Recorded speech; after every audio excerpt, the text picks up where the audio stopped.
Alors bonjour à toutes et à toutes. Aujourd'hui, j'aimerais traiter avec vous de la question des enfants sorciers.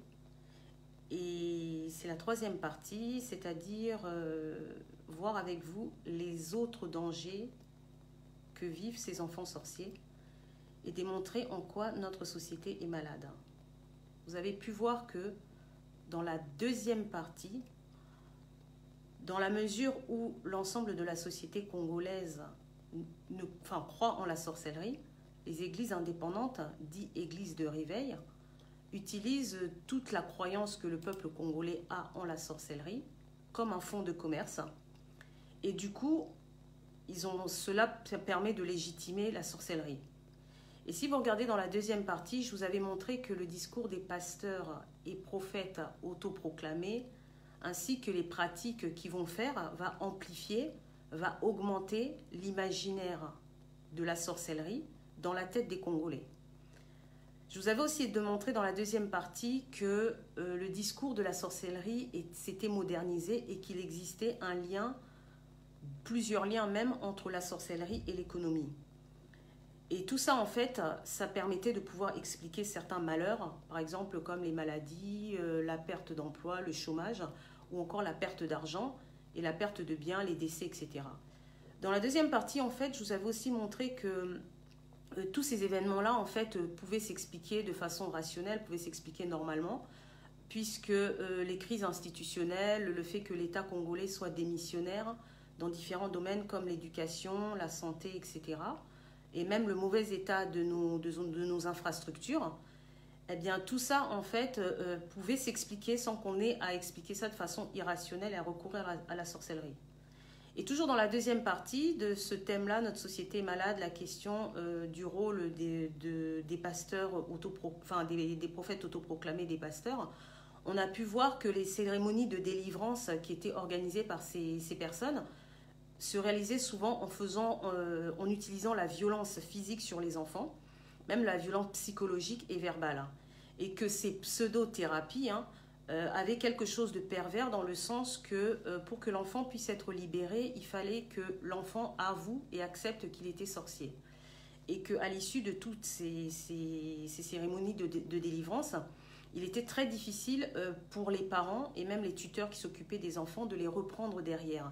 Et je vous avais dit dans la deuxième partie que chaque semaine, dans notre pays, en RDC, en République démocratique du Congo, des centaines d'enfants sont accusés de sorcellerie. Et qu'est-ce qu'ils font? Ils finissent dans la rue, livrés à eux-mêmes. Alors la partie d'aujourd'hui, en fait, dans cette troisième partie, je souhaitais en fait vous montrer tous les dangers auxquels sont exposés ces enfants qui sont accusés de sorcellerie. Et c'est en ça que je vais vous montrer que notre société est malade, notre société a un gros problème face à la question de la sorcellerie liée aux enfants, enfin accusés injustement, les accusations portées injustement aux enfants. Et donc, l'idée de cette troisième partie, c'est de savoir quels sont les dangers qui menacent ces enfants accusés de sorcellerie. Et du coup, ici, on va regarder et on va s'interroger sur les enfants qui sont séropositifs et les enfants qui sont devenus orphelins de sida et qui sont accusés de sorcellerie. Voir aussi dans cette partie le fait que les enfants vont être exposés à la drogue, à la prostitution, à l'alcool, et également voir en quoi ces enfants vont se retrouver à subir des violences de la part des forces de l'ordre, tout ce qui est les policiers, les militaires, etc. Alors, il faut savoir que beaucoup de Congolais et Congolaises croient encore, jusqu'à l'heure d'aujourd'hui, que le sida, le VIH, qu'on appelle aussi HIV, peut se propager, peut se transmettre par la sorcellerie. Alors, il y a des témoignages où je vais vous en lire certains, où les membres de famille vont même accuser les enfants qui sont survivants d'être la cause de la mort de leurs parents qui ont été malades de sida, en disant que ces enfants ont contaminé leurs parents parce qu'ils ont pratiqué la sorcellerie. Alors là, je vais vous lire le témoignage, par exemple, de Timothée, qui est un garçon qui a 15 ans, dont les parents sont tous les deux décédés des suites des complications liées au sida. Et en fait, Timothée, il vit aujourd'hui dans un orphelinat. Bon, maintenant, c'est plus le cas puisqu'il est devenu majeur. Et il a vécu dans un orphelinat pendant près de 10 ans. Alors, suite à la disparition, donc au décès de ses parents, il a vécu quelque temps avec les membres de sa famille, donc ses frères et sœurs. Et ses frères et sœurs, en fait, l'ont accusé de sorcellerie, qu'il aurait transmis le virus du sida à ses parents et de les avoir, comme on dit chez nous en lingala, à l'ébango, donc il aurait mangé ses parents. Alors, ses frères et sœurs se sont mis à l'éviter, ils l'ont même forcé à vivre en dehors de la maison, et du coup, ils ne s'occupaient pas du tout de lui convenablement, comme devraient faire des frères et des sœurs. Et donc, du coup, il y avait un voisin qui avait remarqué que le garçon, l'enfant Timothée, était très maltraité, et il était dans un état lamentable, pitoyable, et du coup, il a fini par intervenir et le faire placer dans un orphelinat. Alors, il faut savoir que beaucoup de pasteurs et prophètes autoproclamés qui se sont spécialisés dans la délivrance d'enfants accusés de sorcellerie, ils amplifient en fait ce phénomène en accentuant leur message selon lequel les enfants peuvent transmettre le virus du sida, le HIV, à leurs parents, à leurs proches de la famille étendue. Et du coup, il leur arrive parfois même d'expliquer aux parents, aux proches, aux tuteurs, etc., que l'enfant qui a contaminé un membre de sa famille en recourant à la sorcellerie, il va falloir qu'il subisse des séances de délivrance. Et pourquoi le pasteur ou bien le prophète autoproclamé va dire ça? Parce que, comme je vous avais expliqué dans la deuxième partie, l'idée pour lui, c'est de pouvoir faire ces prestations-là, faire ces séances de délivrance, moyennant quoi? De l'argent, il va se faire payer. Alors, donc, on a interrogé un prophète qui est à Mbujimaï concernant cette question-là du sida, du HIV, sur cette pensée, cette façon de concevoir que le sida, le HIV pouvaient se transmettre par la sorcellerie. Et un prophète de Mbujimaï, il a expliqué que les enfants sorciers auraient soi-disant le pouvoir de transmettre n'importe quelle maladie, et il y inclut le sida.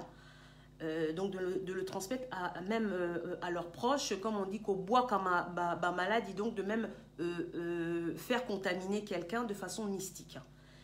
Et selon lui, en fait, le sida, qui est une maladie mystérieuse, peut être utilisé comme une arme par ceux qui pratiqueraient la sorcellerie. Alors, je vais juste me permettre de vous rappeler une chose qui est quand même importante, que les modes de transmission du sida, hein, pour ceux qui ne savent pas et qui me suivent, hein, il faut savoir que quand même, logiquement, le sida, ça se transmet soit par des rapports sexuels non protégés par un préservatif, et surtout s'il y a pénétration, que ce soit vaginale, anale ou buccale, le cas des fellations, ou alors par un contact qui va être avec du sang contaminé pendant le partage d'un matériel d'injection, par exemple une seringue, ou alors en cas d'exposition, si par exemple il y a des gens qui travaillent dans le corps médical comme les médecins, les infirmiers qui malheureusement, s'ils ont cette maladie, en faisant un acte, ils peuvent se retrouver être contaminés ou bien contaminer les personnes. Donc forcément, bien souvent, ces personnes vont porter des gants.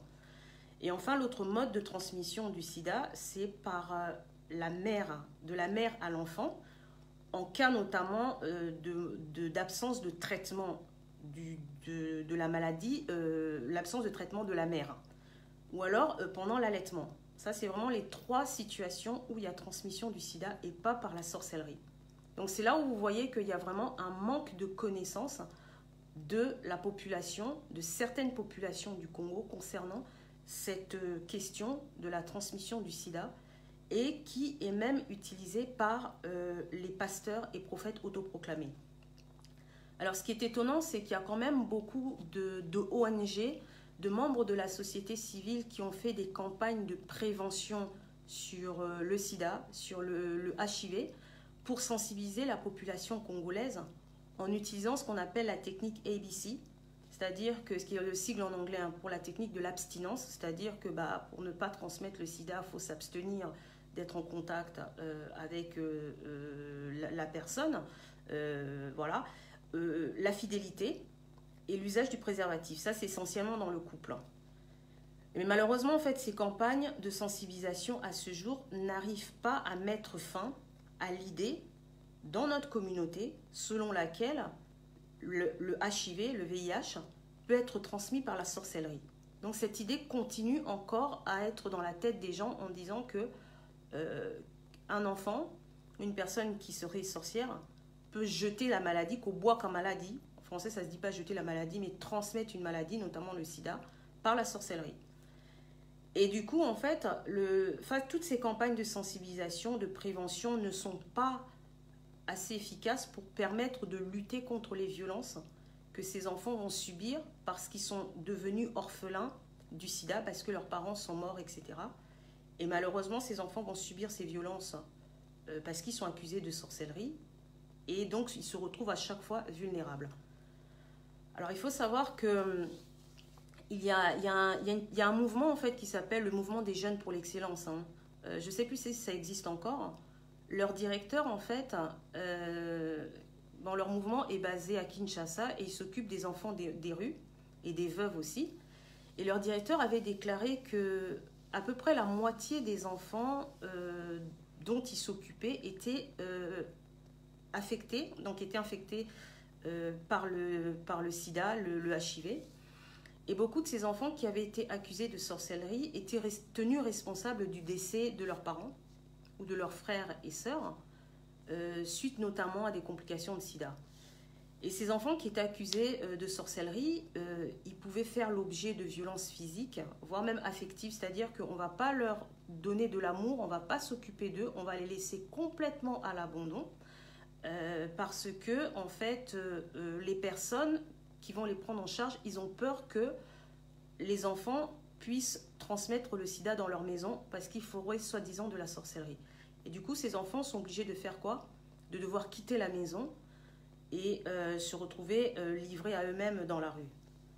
Alors là, je vais vous évoquer le cas, la situation qui est encore pire. C'est lorsque l'enfant est lui-même séropositif et du coup, on va lui faire comprendre, on va lui faire croire que c'est lui qui est responsable de la maladie et du décès de ses proches. Alors déjà, l'enfant doit faire face à sa maladie du fait qu'il est séropositif, mais en plus, on va lui dire que c'est lui qui est responsable parce qu'il aurait fait de la sorcellerie. Là, je vais vous lire juste un témoignage d'un garçon qui a été infecté par le HIV et au lieu de recevoir des soins de par sa maladie, qui est déjà très compliquée pour l'Afrique, et recevoir des traitements, lui, il a été victime de violences physiques. On l'a frappé, on l'a humilié par ses proches parce qu'on l'accusait de faire de la sorcellerie et on l'a chassé de chez lui. Alors, un garçon de 12 ans, donc là, c'est un garçon de 12 ans qui vit depuis un an alors qu'il est atteint de HIV. Il a expliqué comment, alors qu'il était souvent malade, son oncle paternel l'avait accusé d'être sorcier et d'être responsable de la disparition, donc du décès de ses parents qui, eux, étaient morts du sida. L'enfant, il avait du coup été privé de nourriture et de soins, alors même qu'il est pourtant malade. Il a dû quitter la maison. Et il y a un membre de la société civile, hein, c'était un travailleur social, qui a été au courant de ça, qui a été discuté avec les membres de la famille, il a parlé avec l'oncle. Et donc l'oncle lui a déclaré qu'il voulait pas, il refusait de croire que son neveu était séropositif. Il avait du mal à croire ça. Et l'oncle a insisté sur le fait que l'enfant était possédé et que pour lui, ça expliquait cette maladie, sa séropositivité. Et selon l'oncle du garçon, le garçon avait jeté un sort à ses propres parents, qui de leur côté étaient morts.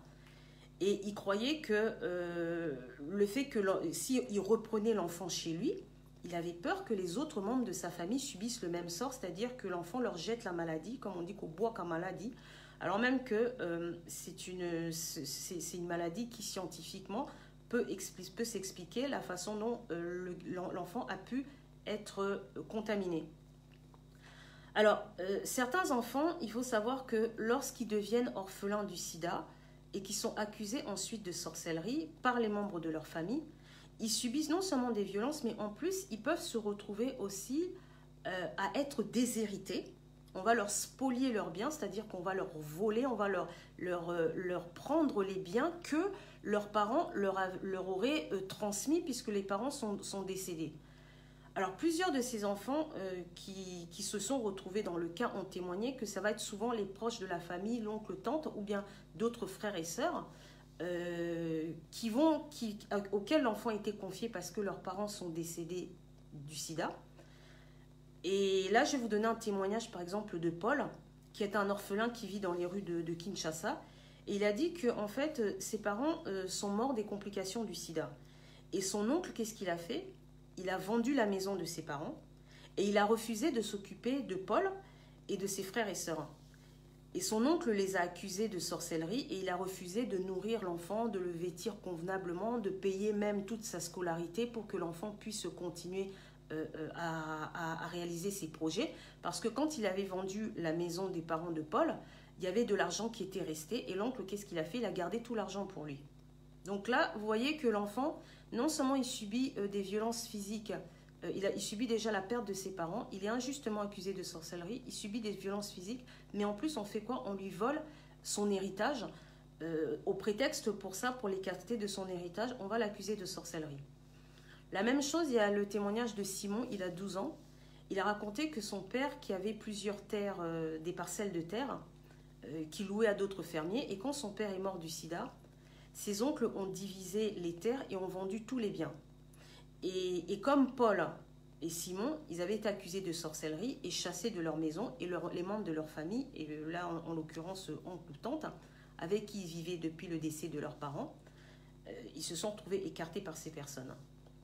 Et pour le cas de Simon, en fait, il y avait un fonctionnaire de la division des affaires sociales à Kinshasa qui avait constaté qu'il existait vraiment un lien très important entre les cas d'enfants orphelins du sida et les accusations de sorcellerie qui étaient formulées, qui avaient été faites par les proches, par la famille, et le vol de l'héritage de l'enfant. Donc il y a trois liens qui existent.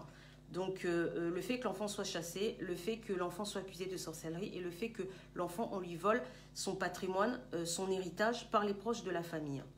Et le fonctionnaire de la division des affaires sociales disait ceci, que bien souvent ils ont constaté que malheureusement ces enfants, ils ne connaissent pas la loi qui peut les protéger, parce qu'il y a des textes au Congo, il y a des lois qui peuvent protéger de la spoliation des biens, donc c'est-à-dire du vol des biens, mais malheureusement ces enfants, ils ignorent leurs droits, et du coup c'est très difficile pour ces enfants d'aller devant la justice pour faire valoir leurs droits. Donc c'est ce qui a pu être constaté par ce fonctionnaire. Donc là on a pu voir vraiment le cas des dangers, donc sur le thème ici on parle des dangers auxquels sont exposés les enfants sorciers, accusés de sorcellerie, et donc de voir que pour ceux qui sont atteints qui sont séropositifs, pour ceux qui ont perdu un membre de leur famille parce qu'il est décédé de sida, ces enfants sont victimes de beaucoup de violences. Et là, il faut savoir qu'il y a d'autres dangers auxquels sont exposés les enfants, ces enfants qui sont accusés de sorcellerie. Ceux qui sont obligés de vivre dans la rue sont notamment exposés au danger de la drogue. Alors, il y a la consommation de tout ce qui va être le cannabis, du Valium, de la colle, etc., qui est très fréquent, sans compter l'alcool aussi. Et souvent, en fait, ces enfants des rues, ils vont trouver facilement de la drogue sur les marchés. Et pour eux, le fait de consommer de la drogue ou de l'alcool, ça leur permet d'avoir un sentiment de force, de puissance et de pouvoir. En même temps aussi, toute cette consommation de drogue et d'alcool représente, c'est pour eux un moyen de s'échapper, un moyen échappatoire pour oublier la misère, parce que ça va leur procurer le sommeil la nuit, ils vont pouvoir oublier tous leurs problèmes, ils vont aussi oublier la honte qui les guette, puisque le fait d'être accusé de sorcellerie chez nous, c'est une honte. Ça leur permet aussi de pouvoir couper la faim, parce qu'il y en a certains, forcément, ils sont livrés à eux-mêmes, il faut qu'ils mangent, etc. Donc c'est un coupe-faim aussi pour eux. Et il faut savoir que toute cette violence physique que les enfants subissent va encore plus, puisqu'ils vivent dans la rue, va être encore plus accentuée par le fait que, comme ils vivent dans la rue, ils vont se retrouver à être battus et maltraités par d'autres personnes, d'autres enfants comme eux, d'autres camarades de la rue qui vont être soit plus âgés que lui, et également ils vont être violentés par la population puisque ils vont commettre des infractions, ils vont commettre des actions de vol parce qu'ils doivent survivre. Et souvent, chaque groupe d'enfants des rues est contrôlé par un chef et les plus jeunes vont souvent être frappés, battus, brûlés, etc. pour qu'ils puissent soit donner l'argent qu'ils ont gagné la journée, ou alors pour qu'ils puissent devenir obéissants et loyaux envers le groupe d'enfants qu'ils ont intégré, le fait qu'ils soient jetés dans la rue et qu'ils doivent pouvoir survivre en fonction de ce groupe-là d'enfants. Que ce soit des filles comme les garçons, on a pu relever que toutes ces violences-là impliquent aussi des violences sexuelles. Hein. Et ces violences s'exercent même sur des enfants qui peuvent être âgés de 8 ans, même un peu plus tôt. Donc chaque fois que, si c'est un enfant de 7-8 ans qui est mis à la rue, il s'expose à toute cette violence. Et souvent, malheureusement, on voit bien que ces violences sont subies aussi, non seulement par leurs propres camarades, la population, mais aussi par les forces de l'ordre. Donc ça peut être la police ou les militaires. Et les enfants qui vont se retrouver à vivre dans ces situations, dans la rue, etc., ils vont subir aussi la souffrance, la honte, parce que c'est une honte de ne pas avoir de maison. Et lorsqu'on a pu leur demander de témoigner sur la partie de la violence sexuelle, ils ont même du mal à en parler, tellement c'est vraiment quelque chose de très rabaissant. Hein. Quand on dit un garçon violé par un garçon dans les rues, ça se pratique. Ça se pratique dans le groupe des enfants qui sont livrés à eux-mêmes. Et du coup, ce sont des conditions de vie qui sont insupportables et que ces enfants, malheureusement, il y en a très peu qui arrivent à atteindre l'âge adulte. Et c'est en ça que je suis en train de vous démontrer que notre société est malade parce qu'on voit bien qu'on part d'enfants et on les laisse complètement livrés à eux-mêmes et qui s'auto-détruisent. Et c'est nous-mêmes qui sommes responsables de la destruction de nos propres enfants qui seront la génération de demain. Là, maintenant, j'aimerais juste aborder avec vous la violence que ces enfants subissent de la part des forces de l'ordre. Il faut savoir que ces enfants qui vivent dans la rue, en fait, ils craignent énormément les militaires, la police, etc., qui sont censés logiquement les protéger. On a pu avoir beaucoup de témoignages de cas d'abus.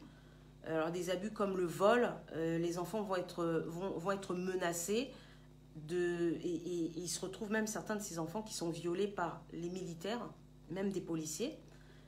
Et certains même de ces enfants, ils sont utilisés, ils sont recrutés par la police pour à leur tour voler et piller la population congolaise. Vous voyez le cercle vicieux que c'est fait, comment c'est fait, et vous voyez en quoi notre société est malade. Et là, je vais vous lire le témoignage d'un enfant qui vivait dans la rue et qui a dit que pour lui, la vie est dure dans la rue et nous sommes tout le temps harcelés par les militaires. Ils viennent la nuit, n'importe quand, après 22 heures, ils nous frappent, ils nous donnent des coups de pied. Ils réclament régulièrement de l'argent ou des objets qu'ils peuvent vendre, comme des téléphones portables, etc.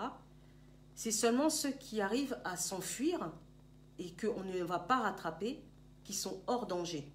Voilà. Donc, alors même que les forces de l'ordre qui représentent l'État, les militaires qui représentent l'État, qui sont censés être là pour protéger ces enfants, malheureusement, ces enfants ne sont même pas protégés par ces personnes dont c'est quand même le métier, ils représentent l'État. Alors donc, en conclusion, on voit bien que ici, dans le thème, la troisième partie où je vous ai parlé des enfants sorciers, démontrant quoi notre société est malade sur les différents dangers auxquels ils sont exposés. Je vous ai parlé donc de la séropositivité. Nombreux sont les Congolais qui croient encore à l'heure d'aujourd'hui que le sida, le HIV peut se propager, se transmettre par la sorcellerie. Comme on dit l'expression, bois qu'elle maladie.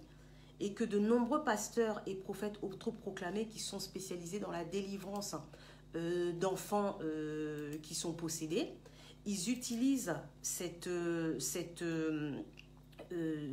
idée que le sida se transmet par la sorcellerie pour renforcer et amplifier ce message-là. Et comme je vous avais dit dans la deuxième partie, l'objectif pour eux, c'est quoi? C'est de faire un business. Eux, ils doivent se remplir les poches. Ils n'en ont rien à faire de la population congolaise. Et il leur arrive même à ces pasteurs d'expliquer aux parents et aux tuteurs que l'enfant contaminé doit avoir recours à des séances de délivrance parce que lui, le pasteur ou le prophète autoproclamé, ça lui permet de pouvoir faire payer son intervention. Donc, je vous ai exposé également sur la partie des enfants qui sont atteints de HIV et de sida, que les campagnes de prévention à ce jour, qui expliquent vraiment comment le sida s'attrape, n'arrivent pas à mettre fin à cette idée que le sida ne se transmet par la sorcellerie. Et du coup, on a du mal à empêcher cette violence que les enfants congolais, accusés injustement de transmettre le sida par la sorcellerie, se retrouvent à être victimes encore et encore de toutes ces accusations et des violences physiques. Même la société civile, qui essaye de sensibiliser, a du mal à pouvoir mettre terme à ces idées-là.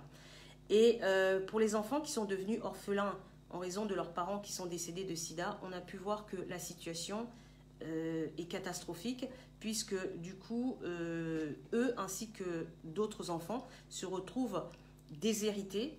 On leur spolie les biens que leurs parents ont voulu leur transmettre, et ils sont volés par qui? Ils sont volés par leurs propres membres de famille, oncles, tantes, etc. Et on a pu voir que, ici dans cette troisième partie, que les autres dangers auxquels sont exposés ces enfants accusés de sorcellerie, ils sont exposés à tout ce qui est drogue, alcool, prostitution. Et pour eux, la drogue et l'alcool représentent un moyen d'oublier, une échappatoire à la misère, et puisque ça leur permet de pouvoir avoir le sommeil, oublier leurs problèmes, effacer la honte et même leur couper la faim, puisqu'ils ont beaucoup de difficultés à pouvoir s'alimenter. Et vous avez pu voir que toutes ces violences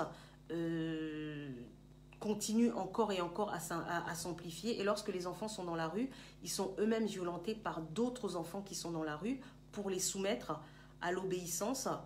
Et ils sont aussi violentés par la population parce que malheureusement, ces enfants, ils vont commettre des infractions, ils vont voler pour pouvoir survivre. Donc, et toutes ces violences aussi, ces enfants sont victimes de la part des autorités, la police, les militaires, qui sont censés les protéger, mais peuvent même les recruter pour les utiliser afin qu'ils puissent piller et voler la population. Donc vous voyez en quoi c'est très important de pouvoir prendre au sérieux cette question des enfants sorciers. Donc je vous inviterai vraiment à regarder les premières parties, première, deuxième et troisième partie. Je vous ferai une dernière partie qui est la quatrième partie pour que vous puissiez vraiment suivre toute cette question qui est très importante à prendre en considération, parce que c'est nous-mêmes qui sommes en train de détruire la génération de demain qui, logiquement, lorsque nous ne serons pas là, sont censés permettre au Congo d'avancer ou de pouvoir diriger le pays, tous ces enfants-là. Et donc, en tout cas, n'hésitez surtout pas à partager cette vidéo. Je vous remercie de l'avoir regardée. Vous pouvez retrouver toutes les vidéos de la LIDDFC, Ligue internationale de défense des droits de la femme congolaise, sur notre YouTube, sur notre page Facebook, ainsi que sur Instagram. Surtout, n'hésitez pas à vous abonner sur la page de Facebook ainsi que sur le YouTube. Vous pouvez également retrouver toute notre actualité, toutes nos actions sur www.liddfc.org, ainsi que sur Twitter aussi, nous sommes.